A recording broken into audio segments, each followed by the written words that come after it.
आपका हर्ष coaching classes में स्वागत है। और यहाँ पे मेरा नाम रामनाथ चौधरी, जो मैं संस्कृत क्लास पढ़ाऊंगा आज। और संस्कृत क्लास 8 क्लास का चैप्टर है जिसका नाम है वन विचार। क्या नाम है? वन विचार।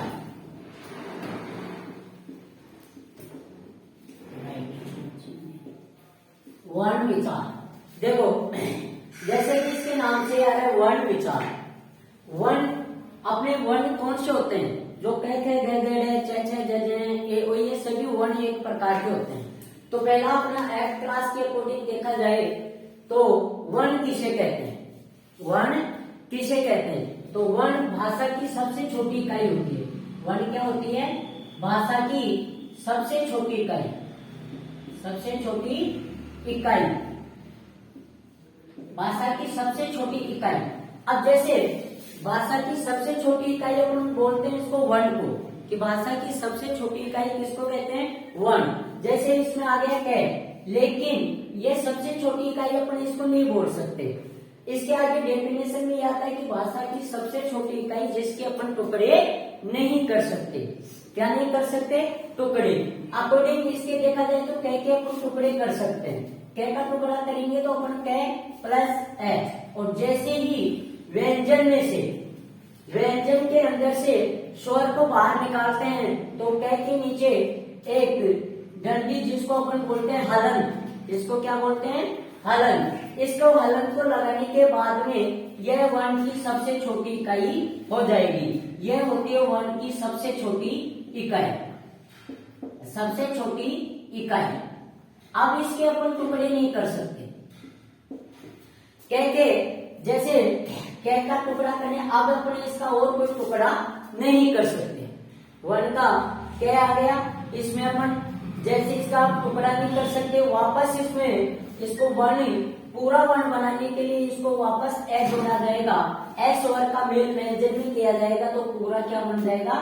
कह।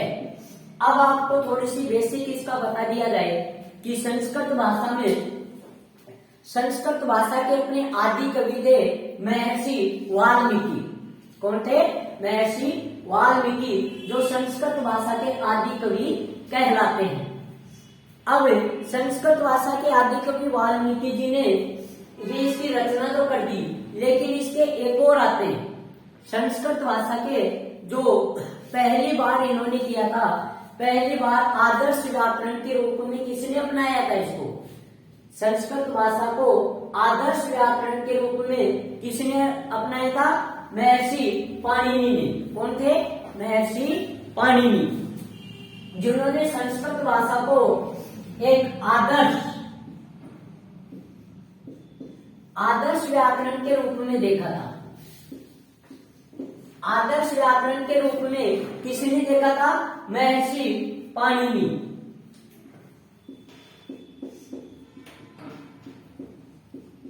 महर्षि पाणिनि ने इसको आदर्श व्याकरण के रूप में अपनाया था।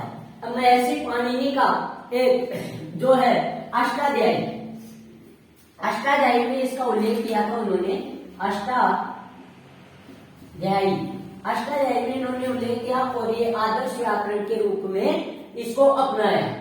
अब वर्ण में इसके बाद में छोटी सी आती है अपने वर्ण। यह आदर्श व्याकरण महर्षि पाणिनि हो गए और इसको अपनाने वाले आदि कवि कहलाने वाले कौन थे? महर्षि वाल्मीकि। अब अपने वर्ण, वर्ण की सबसे छोटी इकाई होगी वर्ण। और वर्ण कितने होते हैं? स्वर और व्यंजन, दो प्रकार के वर्ण होते हैं, स्वर और व्यंजन। वर्ण दो प्रकार के होते हैं, स्वर और व्यंजन। संस्कृत भाषा में देखा जाए तो 8 क्लास के अकॉर्डिंग स्वर होते हैं 13 और व्यंजन होते हैं 33 व्यंजन। अब स्वर को अपन 13 स्वर कौन कौन से होते हैं? जो भी अपने व्याकरण में ए, आ, ई, उ,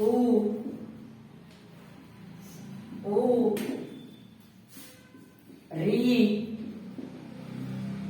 ली, ए, आई ओ और आओ।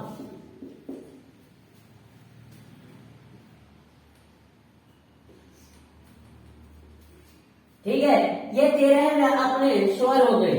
ए आ ई ए आ ई उ री ली ए आई ओ आओ। ये अपने 13 हो गए। अब 13 होने के बाद में स्वर, अब इन्हीं को भी, स्वरों को भी अलग अलग भागों में बांटा गया है। स्वर को भी अलग अलग पार्ट में डिवाइड किया गया है। स्वर को 3 भागों में बांटा गया है। कितने भागों में? 3 भागों में।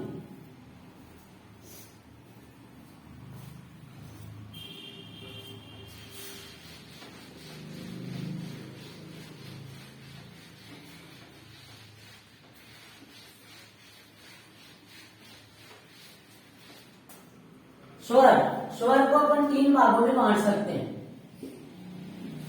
स्वर, स्वर के पार्ट हो गए 3।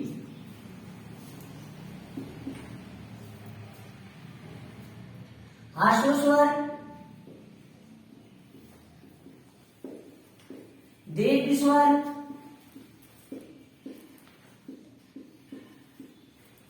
और प्लुत स्वर।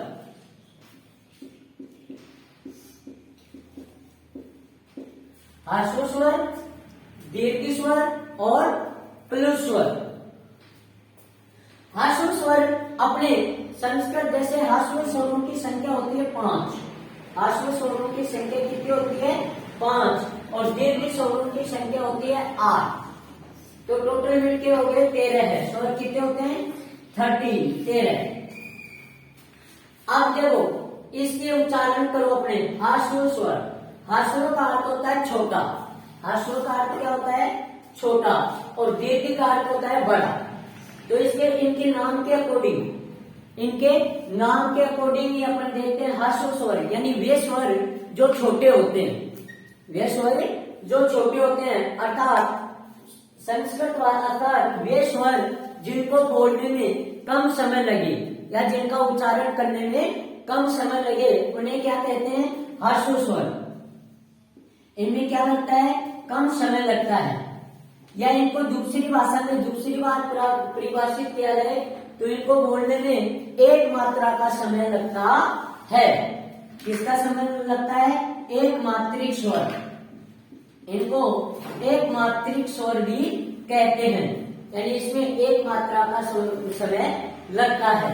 इसी तरह दीर्घ, दीर्घ का अर्थ होता है बड़ा। दीर्घ का अर्थ होता है बड़ा। तो वे स्वर जिनको बोलने में हाश्व स्वर से दुगना समय लगे, हाश्व स्वर से ज्यादा समय लगे, हाश्व स्वर से ज्यादा समय लगे, उन्हें क्या कहते हैं? दीर्घ स्वर। अर्थात वे स्वर जिनके उच्चारण में 2 मात्राओं का समय लगे, जिनके उच्चारण काल में क्या लगे? 2 मात्राओं का समय लगे। द्विमात्रिक अर्थात 2 मात्राओं का समय इनमें लगता है, इन्हें कहते हैं दीर्घ स्वर।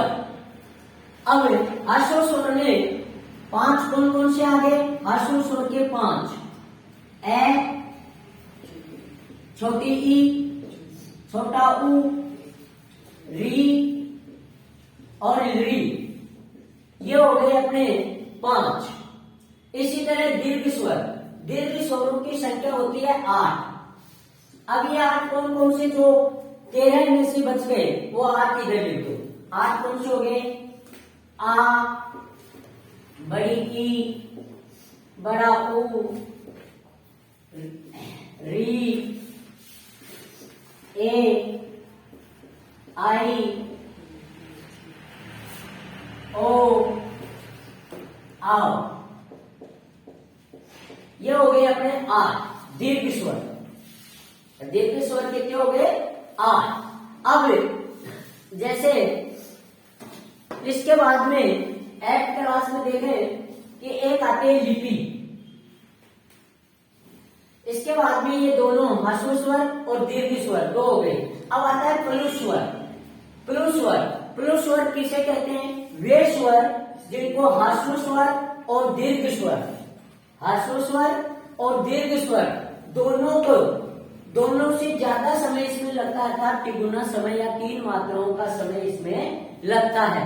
अर्थात इसको किसी को बुलाने के लिए जोर से आवाज देनी पड़ती है, तो इसका प्लुस स्वर का एक चिन्ह दिया गया है जो उल्टे 3 की तरह है, माना गया है, 3 की तरह इसका चिन्ह प्रयोग में लिया जाता है, तो इसको कहते हैं प्लुत स्वर। क्या कहते हैं? प्लुत स्वर। यह हो गया अपने ह्रस्व स्वर के 3 भाग। कौन कौन से स्वर के 3 भाग? ह्रस्व स्वर, दीर्घ स्वर और प्लुत स्वर। इसके बाद में फिर आती है अपनी लिपि। लिपि किसे कहते हैं? जैसे इसके नाम से अपन देखते हैं कि लिपि यानी लिखना। लिपि का अर्थ होता है लिखना। तो लिपि कहते हैं किसी भी वर्णमाला को लिखने का ढंग क्या कहलाता है? लिपि। लिखने का ढंग या तरीका, लिखने का ढंग या तरीका जिसको क्या कहते हैं? लिपि। लिखने का ढंग या तरीका इसको क्या कहते हैं? लिपि कहते हैं। अब लिपि, संस्कृत भाषा में लिपि को देवनागरी के नाम से जाना जाता है। यह किस में आती है? देवनागरी। और यह लिपि किधर लिखी जाती है? किधर? यह लिपि बाएं से दाईं तरफ लिखी जाती है। बाएं से दाएं ओर इस लिपि को किधर लिखा जाता है? बाएं से दाएं ओर। लिपि बाएं ओर से शुरू होकर दाईं तरफ लिखी जाती है, जिसको क्या कहते हैं? लिपि कहते हैं। लिखने का ढंग। अब यह पहले जो प्राचीन भाषा थी लिपि की, लिपि को प्राचीन भाषा में यानी पहले के समय में इसको किस भाषा में लिखते थे? ब्राह्मी लिपि के रूप में। किसमें लिखते थे? ब्राह्मी लिपि के रूप में इसको लिखा जाता था। अब देखो, आपको संस्कृत भाषा में अपने 14 माहेश्वरी सूत्र होते हैं। कितने होते हैं? 40। 14 माहेश्वरी सूत्र जो शंकर भगवान के डमरू बजाने से, डमरू के आवाज से उच्चारित हुए थे। शंकर भगवान ने डमरू बजाया था और उसमें से 14 स्वर निकले थे, जिनको अपन ने क्या कहा? माहेश्वरी सूत्र। अब ये माहेश्वरी सूत्र कितने होते हैं? 40, 14 है।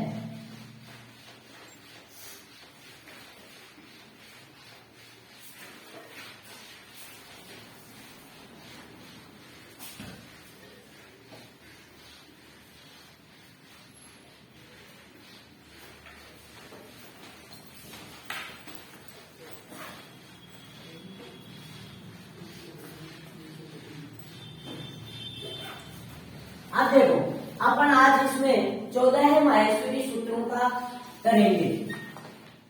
14 माहेश्वरी सूत्र। माहेश्वरी सूत्र,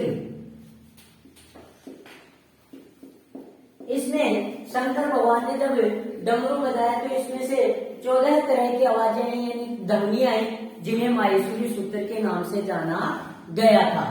जिसमें अपना आता है ए, ई, उ, ये आता है अपना पहला। जब फर्स्ट बार इसमें से उच्चारण हुआ था तो इन्हीं का निकला था, इन्हीं की ध्वनि आई थी, ए, ई, उ और अन। फिर सेकंड आता है अपना इसमें री, ली और कै। फिर इसमें थर्ड आता है अपना जो माहेश्वरी सूत्र का ए, ओम, ए, ओम।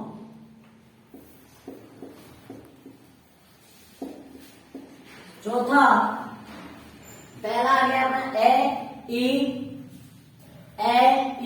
उ, न। और फिर आ गया री, ली और कै, ए, ओ और ओम। फिर आता है अपना ए, औ, और च। माहेश्वरी सूत्र ए ओम और च।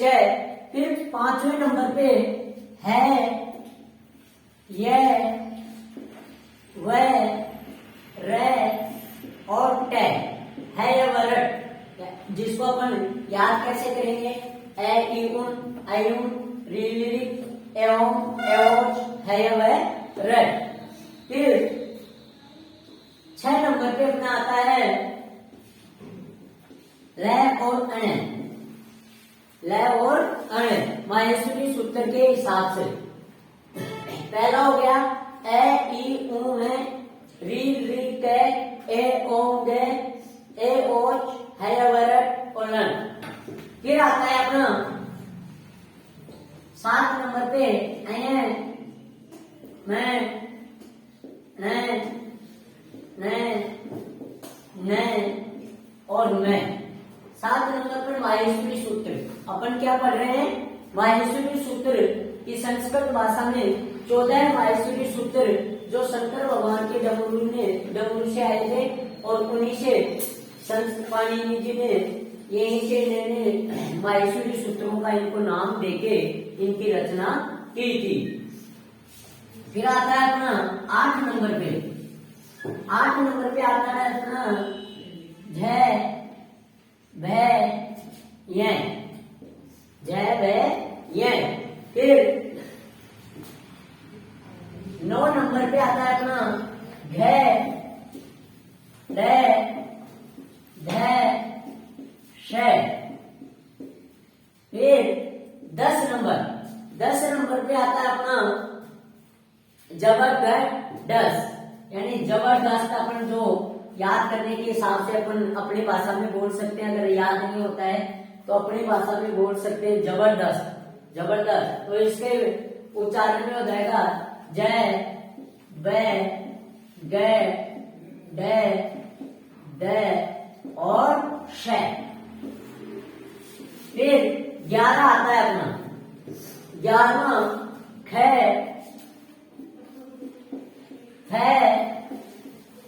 छ ठ और थ। 12वें नंबर पे अपने माहेश्वरी सूत्र में 12वें नंबर पे आता है कपैया, जो क प ये। जो अपन बंदर को संस्कृत में कपी यानी बंदर, तो इसको इस हिसाब से भी याद रख सकते हैं कपैया। कपैया यानी बंदर, कपी का अर्थ होता है बंदर, तो अपन इसको कह पे ये। 13 नंबर पे आता है अपना श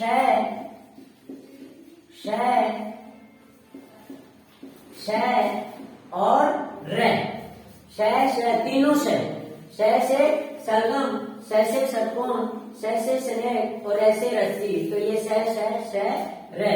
जो अपना गाना आता है सरकाई जो अटिया जाड़ा लगे, तो यही है वो श र।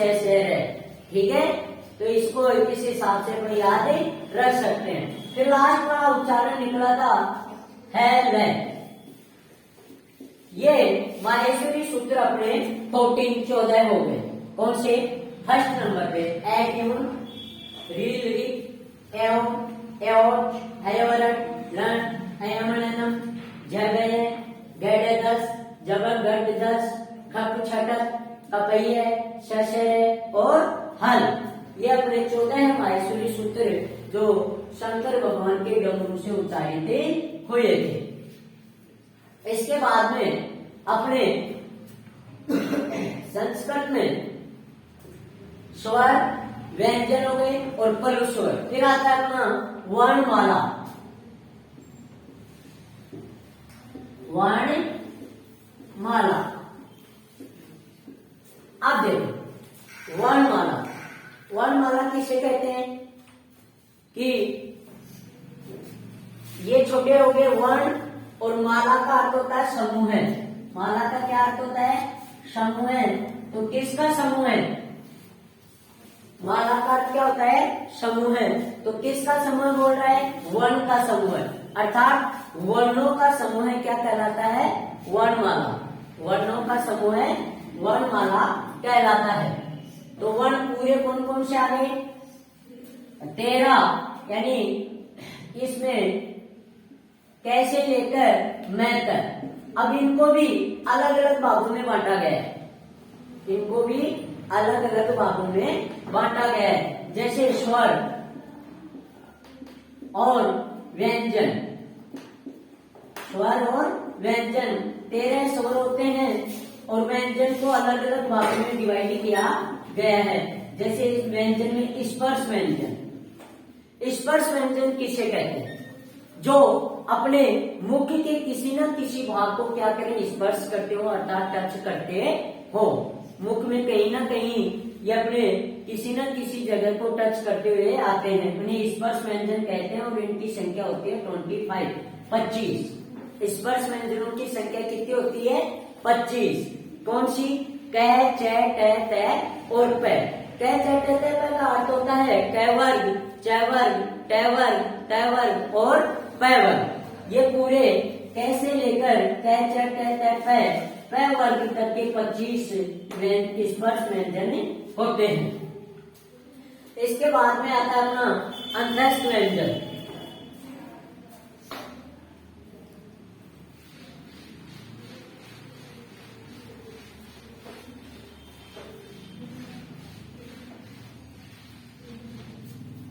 सेकंड आता है अपना अंतस्थ व्यंजन।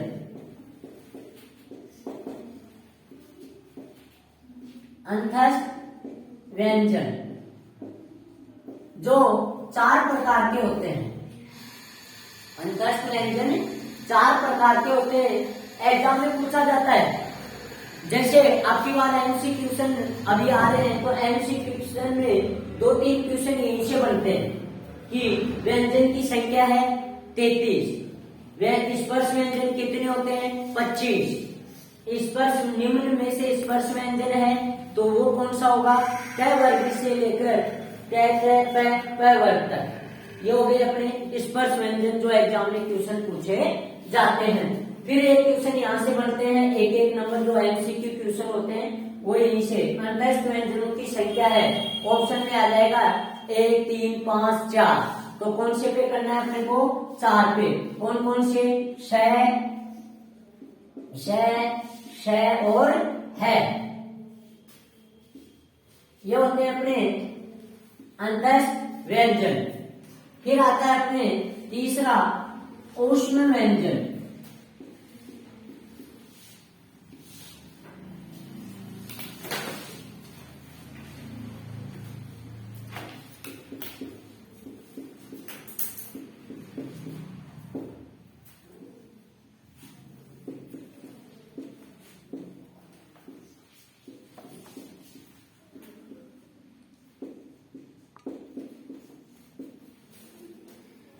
ऊष्म व्यंजन, सॉरी, यह अंतस्थ व्यंजन में आएंगे 4 ही, यह रह और वह।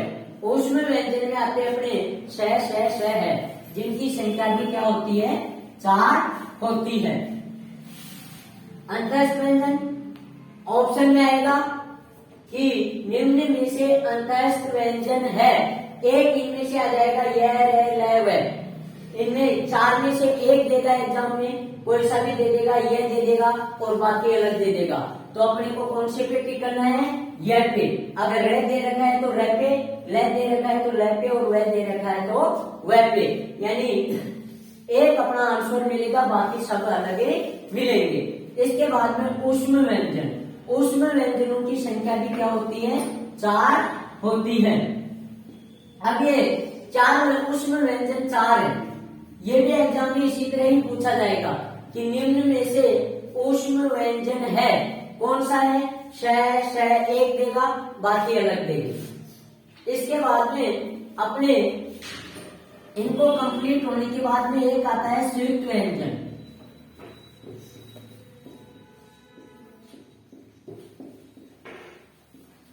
संयुक्त व्यंजन, संयुक्त व्यंजन होते हैं अपने 6, 3, य और श्रेय। ये 4 होते हैं, लेकिन एक्ट क्लास में इसको नहीं दे रखा है। एक्ट में 3 तक ही बताया गया है। लेकिन फिर भी अपन पढ़ लेते हैं श। इसका अपन टुकड़ा करेंगे तो कै प्लस श, तै प्लस रे और जय प्लस ये और श्रेय का हो जाएगा श प्लस रे। ये हो गए अपने संयुक्त व्यंजन। इनके साथ में संयुक्त व्यंजन के बाद में छोटी सी अपनी एक छोटा सा एक और आता है जिसको बोलते हैं मिश्रित या संदेह स्वर, जिनको बोलते हैं अपने